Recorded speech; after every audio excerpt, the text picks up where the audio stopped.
This episode is brought to you by FX's Feud, Capote versus the Swans. Inspired by actual events, the series tells the story of Truman Capote and the women he betrayed. The original housewives. They were society's most elite women. Rich, glamorous socialites who defined a bygone era of high society New York. From creator Ryan Murphy, this drama series features an all-star cast, including Naomi Watts, Demi Moore, and Diane Lane. FX's Feud premieres January 31st on FX Stream on Hulu.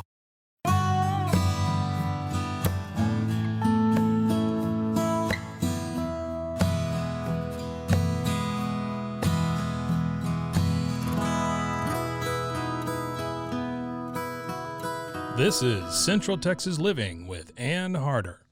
Hello, I'm Ann Harder. Welcome to Central Texas Living, the podcast.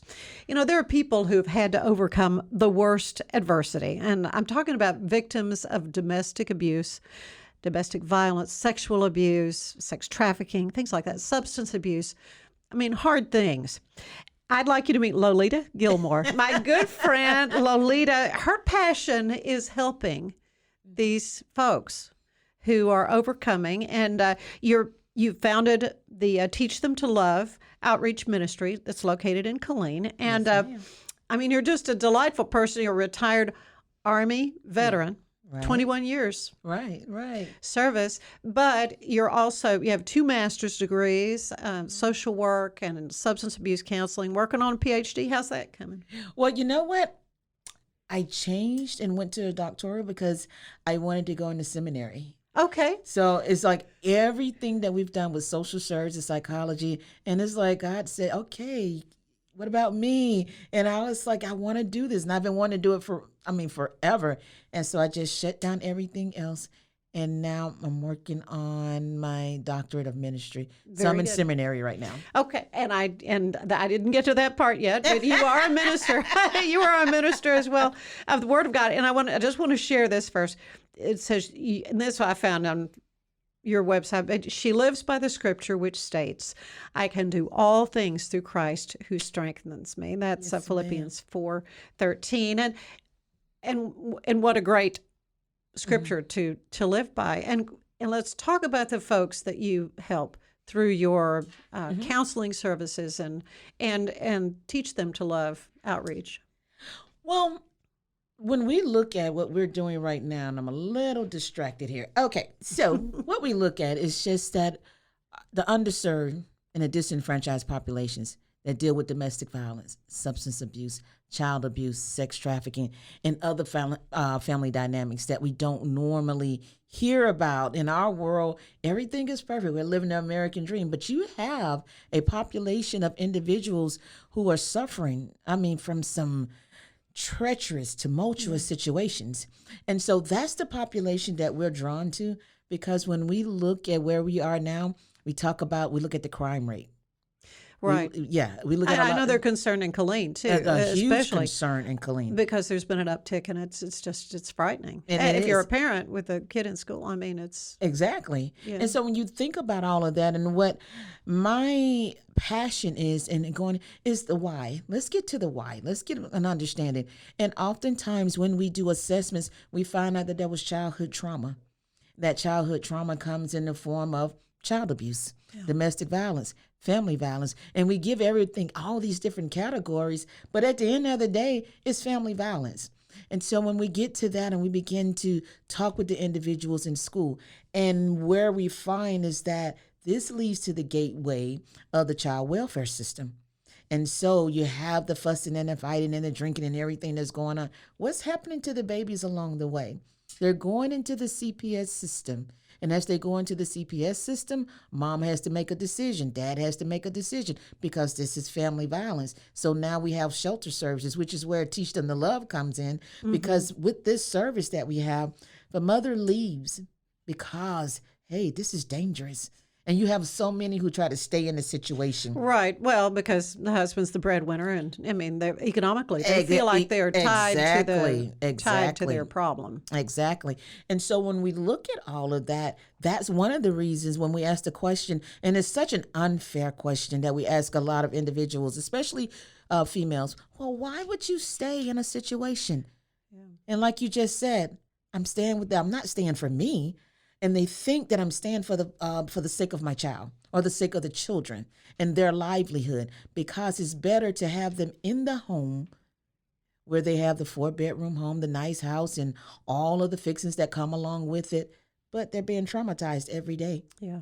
And so we're thinking, and I say we because it happens to everyone. And so, and what we look at, a mother would make the decision to stay in that situation rather than come into the shelter. And I had one mother that, at home, they had everything. But I come here and we have peace. Right. How do you put a price tag on peace? How do you put a price on that? Right. If you're peace. Concerned, or walking on eggshells with that person who's, got their own issues. And I know part of what you do has to do with working with kids in breaking this cycle, because it's just a generational thing. It is, isn't it? It is. It's a generational piece. And it's because when we know better, and that's the old saying, when you know better, you do better. But that's not always the case. Because You can say, I know I don't like living like this, but then the next thing you know, you're doing the same thing. You're doing the same thing because learned behaviors. Yeah. I'm doing what I've been taught to do. You remember the old, it's an old folk tale where everybody would come in the house, and the grandmother, the mother, the sister, and everybody, they had a ham, and they would put the ham in the pan, and they would cut the ends of the ham out. And they said, well, so the daughter asked, Mom, why do we cut the ends of the ham off? She said, well, we've always done it that way. She said, well, I have no idea why. Yeah. We've always, well, they asked the grandmother, Grandma, why do we cut off the ends of the ham before we put it in the, well, we've always done it that way. So it took the great grandmother to say, oh my God, when we did this, we couldn't afford a bigger pan. And so I cut everything off the end so that it would fit. And it was just something they saw. And here we are, the fourth generation? Yeah. They're still cutting off things. And I say that why it's comical, but this is what we do in the area of trauma and domestic violence, family violence, and any other crazy behaviors that come along with that. They're learned behaviors. And so not only are there learned behaviors that become normalized, culturally speaking. Well, it was okay. Grandpa did it. Granddaddy did it. This is just how things are. And so now we feel like, well, that's okay because it becomes a common practice. So there's so many contributing factors when we begin to talk about it. You're like, what are we doing? How do we stop it? It's what we're doing right now, educating. And if you can pinpoint a behavior that's, this is not right, this is something that needs to stop, then you can begin to address it. What got you interested in this line of work? Really? What a question. Because this has got to be, obviously it's a calling. It is. You're a faith-based woman, and but it's hard. This is hard stuff. It's hard, and sometimes you have to just take a break and step back and say, okay, God, is it time for me to just move in another direction? And I will tell you, each time I would try to move in another direction, pull me right back. Yeah. And I'm like, but what got me into this, honestly, I have some family dynamics in the past, that we looked at growing up in a household. And while I was not in a domestic violence situation with another intimate partner, I saw it in my household. I saw it with my mom and my dad, and so I grew up and we normalized some things. So I come into the military, right? So I come into the military and I'm seeing things happening. I'm like, okay. And it's when I went into retirement and I began to work at the family advocacy program. And that is when I'm listening to wives, I'm listening to siblings, and they're talking about these things that are going on. And nobody knows where to go and who to talk to. Yeah, how to get any help. How to get out of it. And then the ones that do know, they're afraid because how do we move forward? And because the lack of resources. And you begin to look at the resources. We have one shelter. And we were talking about, and they do, we have two now with us. But in the beginning at that time, only one shelter in the city of Killeen. And we're out. The number one largest military installation in the free world in the U.S. We have one shelter. Where do you go with that? And so then you begin to look at the other resources, because if you call the police on this, it's got to be physical violence, because nobody acknowledges emotional. Mm-hmm. Oh, and that certainly is the old sticks and stones. And, right. Words Exactly. are extremely harmful. Extremely harmful. They are. That's not a true thing. It's not. It's not. And I was like, you go back and you're learning so many things now. Right. Because it used to be we were looking, like I said, the sticks and stuff. But in the Bible, and I'm going to go a little on my faith here, it says faith comes by hearing and hearing the word of God. But all these other things come by hearing. Okay? Low self-esteem, worthlessness comes by hearing. When somebody continues to tell you what you're not, who you're not. You know, or that you're ugly, or that you're fat. And you hear all these degrading terms and everything and colorful adjectives being thrown at you. What do you think is happening? Is that going to build your self-confidence? Is that going to build your self-esteem? No, it tears it down. And so that's the emotional and psychological aspect of it that we don't see, that's not on the piece of paper. That, you know what, if I go and get a few stitches, that doesn't heal. And so how did I get into that? Because I sat across from that desk and client after client, and I'm listening to this, and I was like, oh my God, you know, somebody's got to do something. And, you know, and I always tell Lolita, you know, you got the two angels, the left and the right. Yeah. Is it? The little devil on one side. And so, so what are you going to do about it? And it was like, on the other side, on the right side, well, you can do something about it. Yeah. And I began to talk to other people and say, we got to do something. Mm-hmm. And that's when we got to teach them that this isn't right. You know, and that's how we came up with Teach Them to Love. And that's how we started the ministry aspect. And initially it was just advocacy. And, right. You know, just helping. Anyway. Mm-hmm. Just talking, saying, hey, listen, girl, you don't have to stay in this. You know, we can get this, we can get that done. We can find you help. We can find you help. Mm-hmm. But then it got to be to the point where we're finding help. And guess what? Where do you go after you get the help? Where do you go after you do the protective order? Where do you go? Now, if you don't have a family member you can go so what happens then? Or if you tell me, well, relocate to another state, and they're like, everything I know is here, right? You know, so why do I have to go outside the state? Why do I have to go outside the city? Mm-hmm. And so then at that point, so we started the services in 2014. It was in 2017 that we actually opened up the shelter. And so, and I will tell you, we've been going full swing ever since. And you would like to say, well, you know what, we're barely open and we don't have a whole lot of clients. That would be a highlight. But the truth of the matter is, no, you have more than you can honestly serve, you know, and which brings us to why we're doing the Shades of Purple. When we get into this is our annual campaign. This is the one time that we raise money and we continue to do the services. And not only that, it's not about the annual campaign. It's about having the opportunity, those same individuals that have come through those doors, they get an opportunity to be celebrated. And some of the individuals never come through the doors, but they receive the outreach services. Or somebody says, you know what, I know a girl or a gal that this happened, and I think you ought to talk with her. And so you got people hitting me up in Messenger. I want to tell you my story. And we were like, how do we start telling the story? You know, how do we do this? Yeah. And that's how it all got started. Yeah, you're talking the Shades of Purple, which is a gala. It's an event. It is. October 23rd.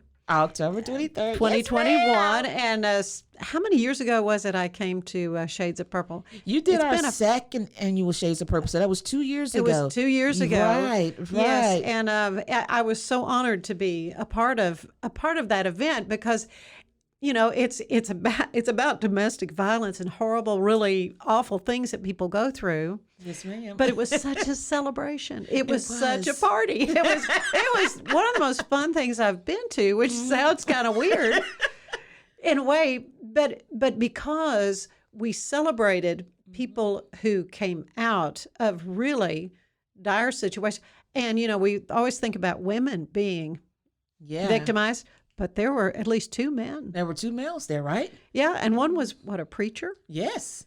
As I recall. Yes, Chaplain Benson.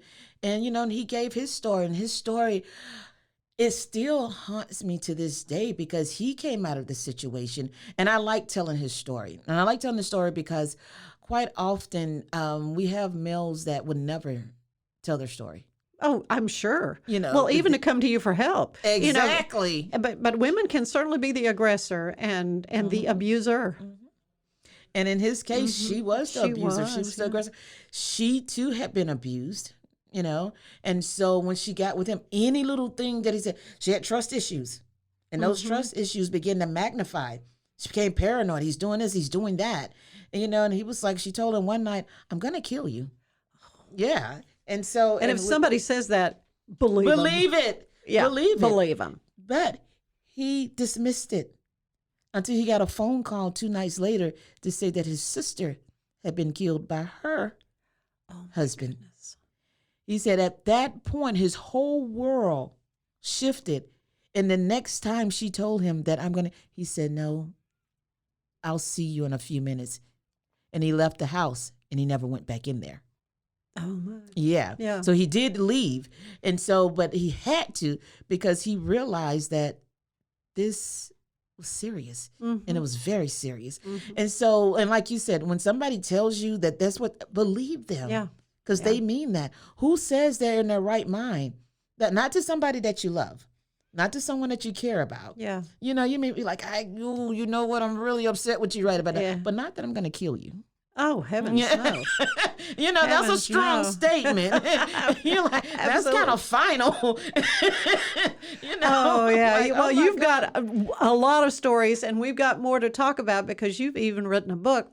We will come back with Lolita Gilmore right after this break. Yay. Hey, I'm April, Hey, I'm Caroline, and this is Bloody Happy Hour. your newest true crime comedy podcast. So grab your favorite drink and join us every week for Thirsty Thursday. We promise to tell you the bloodiest stories and give you a laugh in between. Go find us, follow us, and subscribe anywhere you get your podcasts. Cause guess what? We about to be sipping on some murder.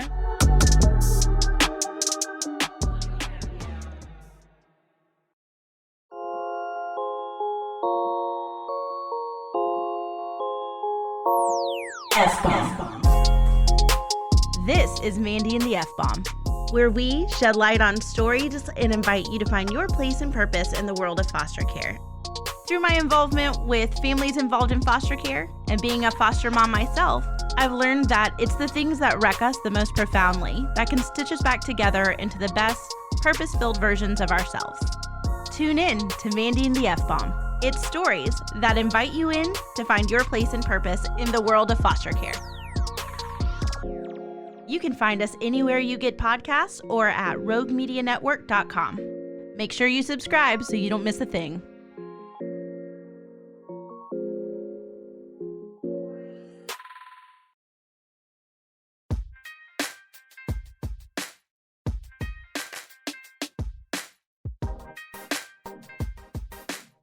Looking for something a little more approachable and less polished about childbirth?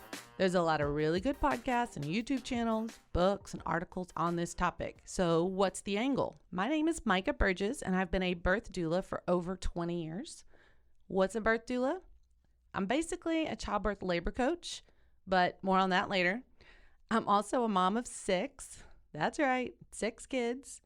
Now, before you ooh and ah because I just flashed the number 6, can I just say, you don't even know if I fed them today. I mean, Mike's my producer. People automatically assume I'm a great mom because I birthed 6 children. Yeah. Okay. Anyway, moving on. It's a really good point, honestly, and I'd never thought about the fact that you didn't feed them today. That's great. Right. Yeah. I have 6 kids. That's all you know. That's literally all you know. I'd like to clarify that it's not great if you didn't feed them. Okay.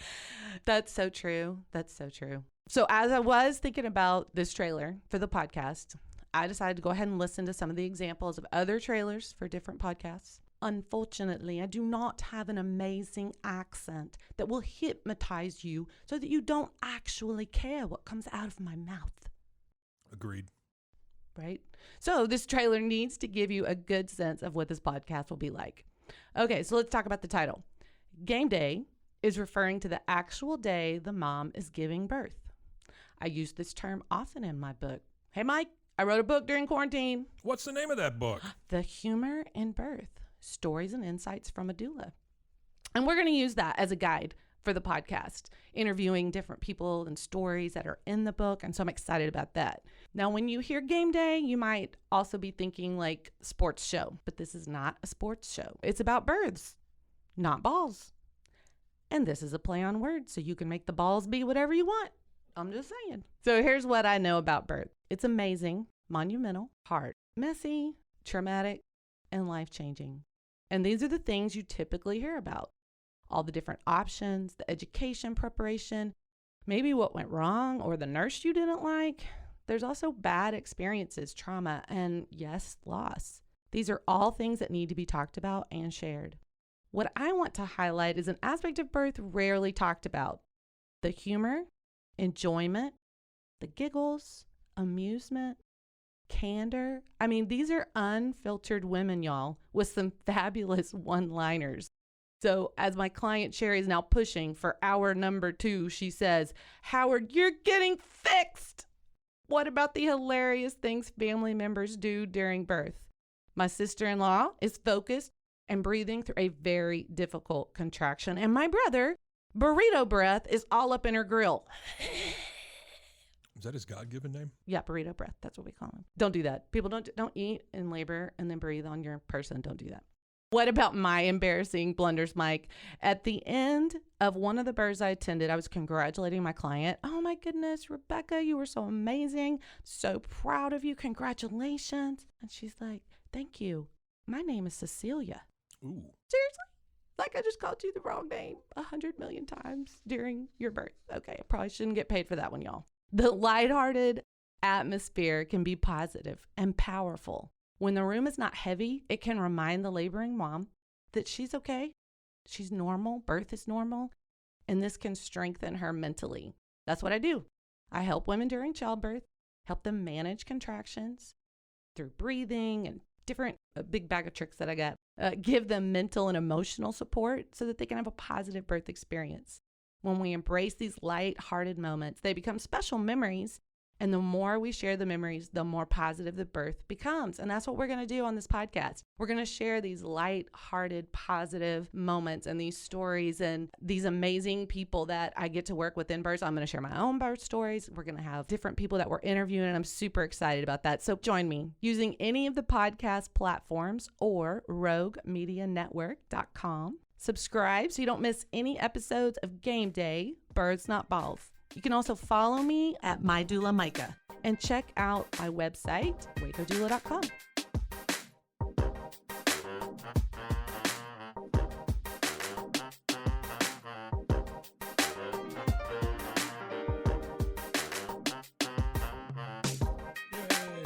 That was really good, honestly. Yeah? You did a really good job. Cool. Yeah. Most people don't do it that well the first time through.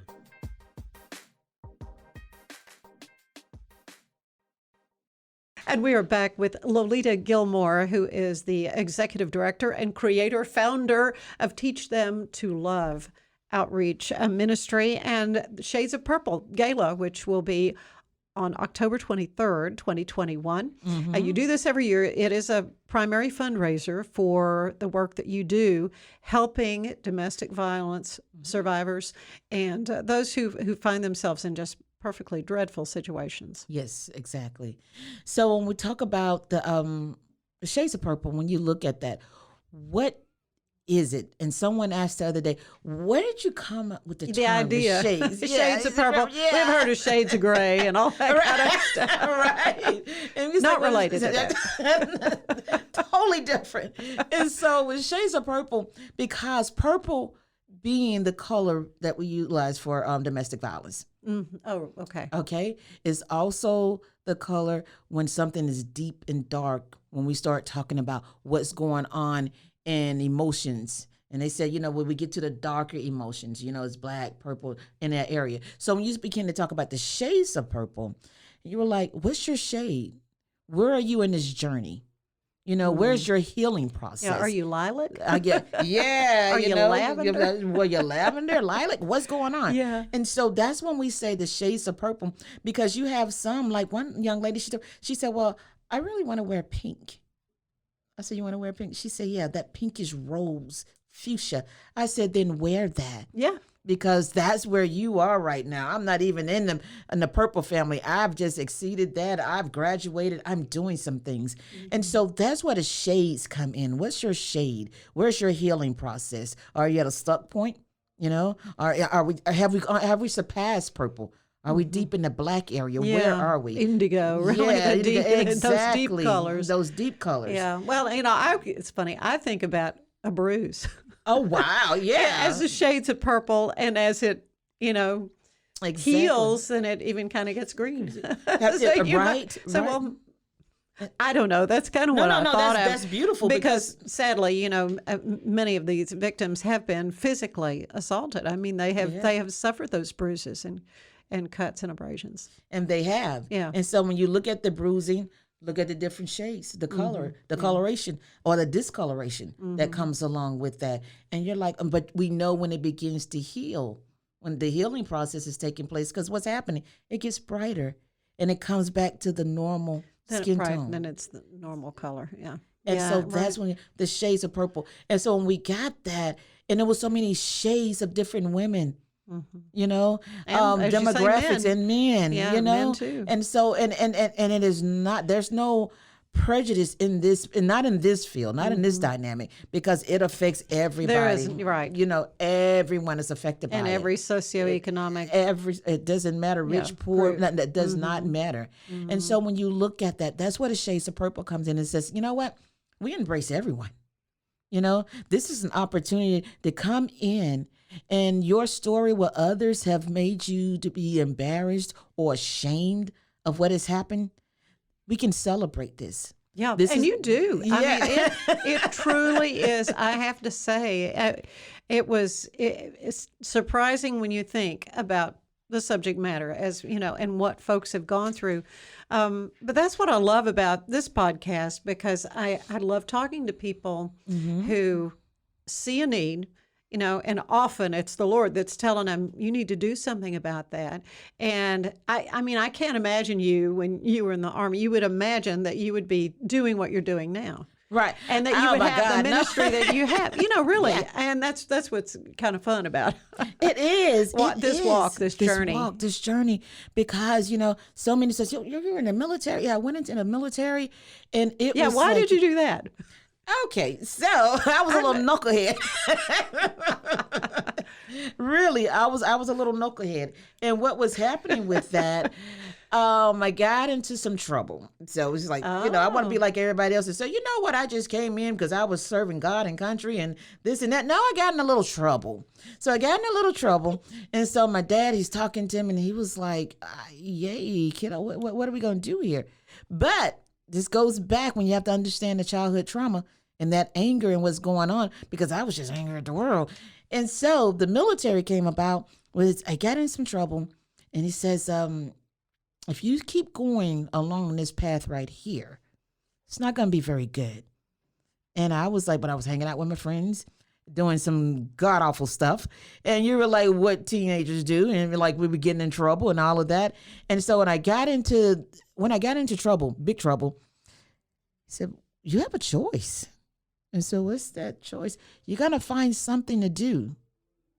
And he got me, and he took me down to the recruiting station. Really? And I was like, I'm not. So did you have military folks in your family? My dad's retired military. So he Army. knew the value of that structure. The entire family. My uncles retired from the Navy, everybody. And they were like, not this route. No, ma'am. What are we going to do? So I'm sitting there looking at them. I guess I have a choice. I go down here to the recruiting station.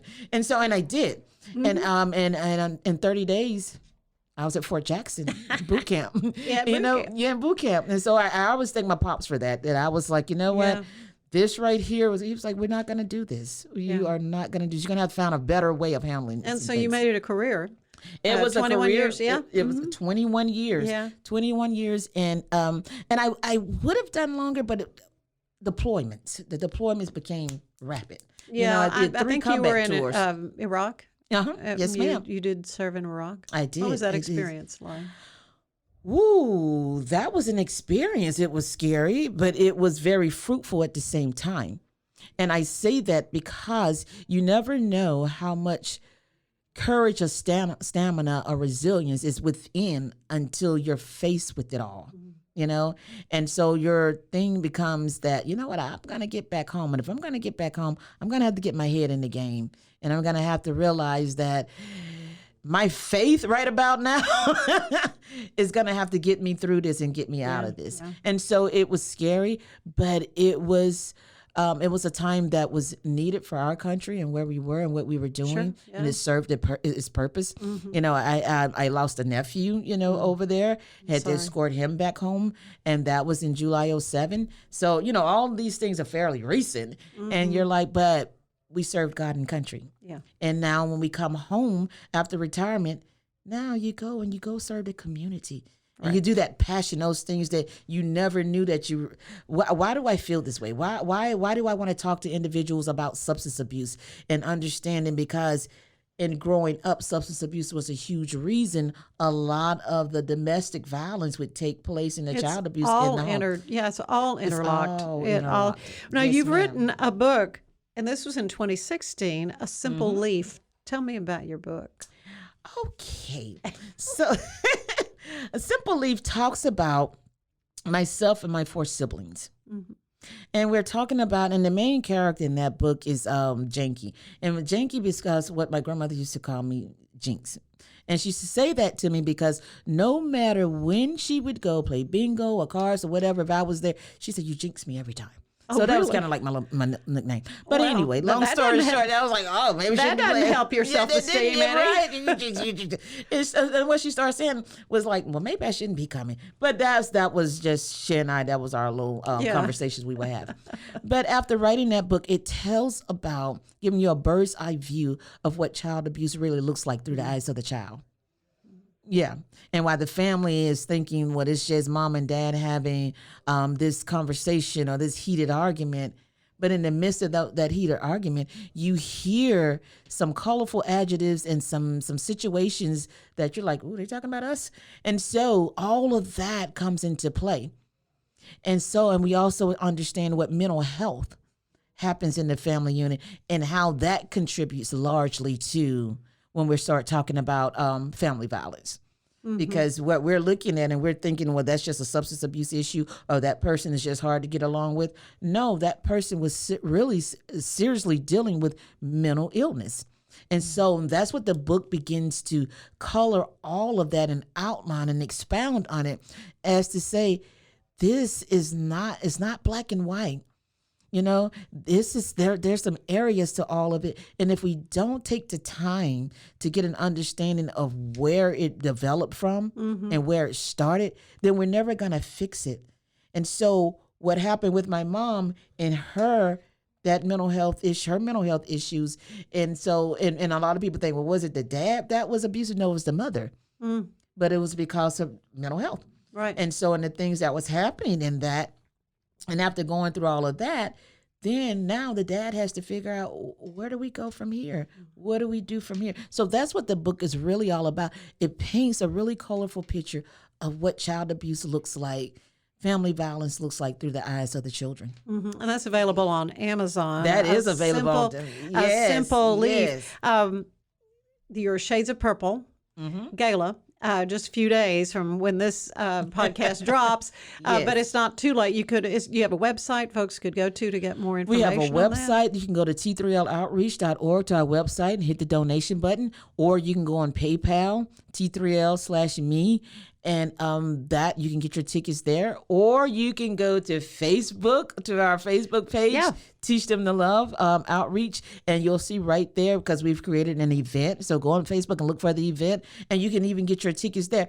Or you can call me 254-781-9900, and I will drop them off to you. So there's so many ways that we can do this, because we always get huge community support, and I love that. I love that because and the last one you have the mayor of Nolanville, you have the mayor of Killeen. It was they come out because beautifully attended. It is, and it's because everybody understands. The more awareness and the more we talk about it, we want to normalize the healing piece of it. That's what we Right. want to normalize. Right. Oh, Not- yeah. okay. Not the abuse. Not the abuse. Yeah. So the more we talk about it, the more we celebrate the healing aspect of it. That's our hope. The more individuals will come along and say, you know what? You don't have to be ashamed to talk about that. Yeah. You know? You know. Well, so, it yeah. is it is a delight always to have Lolita. I like to end these visits, though, with a questionnaire. It's similar to the one the late, great James Lipton used on Inside the Actor's Studio, and it's kind of my little take on it. Okay. What is your favorite word? What's my favorite word? My favorite word is honestly love. Yeah. It is. Yeah. What's your least favorite word? My least favorite word is bitter. It really is. Yeah, bitterness can really come out of all that. Okay, so what turns you on creatively, emotionally, or spiritually? I've always been a sucker for the underdog. Yeah. You know, if I see somebody homeless or without, that just pulls on my heartstrings. And I don't want to see anybody suffering. You know, so that's it for me. And I will, oh my God, I've had so many individuals when we were living on the East Coast up in Philly. I would go on the street and I'm talking. They were like, you just can't go up and talk to, this person. I said, yeah, you can. Yeah, you can. What are you going to do? Yeah, you can. Yeah. So I just don't like to see individuals suffering. Yeah. Then what turns you off creatively or spiritually or emotionally? What turns me off is the judgmental aspects that we see, and I want to put this in a very nice way, a healthy way. When we minimize what individuals are going through, we minimize their hurt, we minimize their problems, we minimize their issues, and we like everybody is going. It's not a one shoe or one size fits all for everyone. Everyone should be addressed at where their level of healing, their level of hurt. And you see that quite a bit where we minimize so much. We don't listen. And I think if we would listen to people more, we'll get a good understanding of what we're dealing with, even with our children. You have so many, I've had my they're out of the house now. And they were like, you know what? The one thing we love is that you would always stop and say, when they would act out, like, hold on, what is really going on here? Right. Yeah, because there's a motivation for what's happening here. What sound do you love the most? Okay, I'm a little goofy, but the ocean. If you can sit there and I have this app and I can literally go to sleep with listening to I'm sitting Yeah, you're not the first one of my guests who've said the ocean waves, certainly. Yeah. I love the ocean waves. I really do. And it's soothing. And after what I deal with all day, that's my way of just laying you have it down to have at that night. release. Yeah. You do. You absolutely do. Well, then what is your least favorite sound? Because I'm a crazy driver when somebody not honking that horn. Okay. All right. And so that's my least. Don't blow at me. I'm sorry. Traffic chaos. All right. What other profession would you have liked to try? Honestly, the judicial system. Really? In law. And I because of dealing with everything that we're dealing with now, I honestly believe had I had that background, some of the things that we've had to encounter and some of the obstacles that we've encountered along the way, we would have known how to go around that, and true that we have individuals to help us with that now. But that is one area that I was like, I don't have any regrets, but if there were one, that would be it that I didn't really pursue and go into that field. Well, then what profession do you know you would not want to do? Let me see. Law enforcement. Law enforcement. Hats off to you guys, but no. Yeah, we need them for sure. we But do. it's a calling. It is. It's a calling. well. It I think is. the Waco Police Chief, Cheryl Victorian. She was called to that. She's got a great story. No, I about love that, them, but I just wouldn't. Yeah. Right. All right. Finally, Yes, what ma'am. do you want to hear God say when you arrive at those pearly gates? Well done, girl. That's what I want to hear him say, well done. And I live my life with no regrets. If I see it, I'm going after it. And as long as I know I'm being led, I feel him nudging on the shoulder. And so, so well done. Well done. That's what I want to hear. Well done. I will say from my aspect here, as we thank Lolita Gilmore for coming to be with us. And again, Shades of Purple Gala, you can find that on Facebook. And Yes, you you have a can. website as well, Teach Them to Love. Right. Outreach Ministries, you can find it easily. And You can just yeah. Google it. It comes right up, or go to t3loutreach.org, go to Facebook, Teach Them to Love. And like I said, me, Lolita, hit me up on Messenger or just call me. Yeah, Yeah. you've got help for folks, and that's just amazing. And I thank you for your service. Oh, thank you. I love you. I love you too. We're just having a love fest. Yes, yes. Love you yes, as yes. well. Thanks for watching.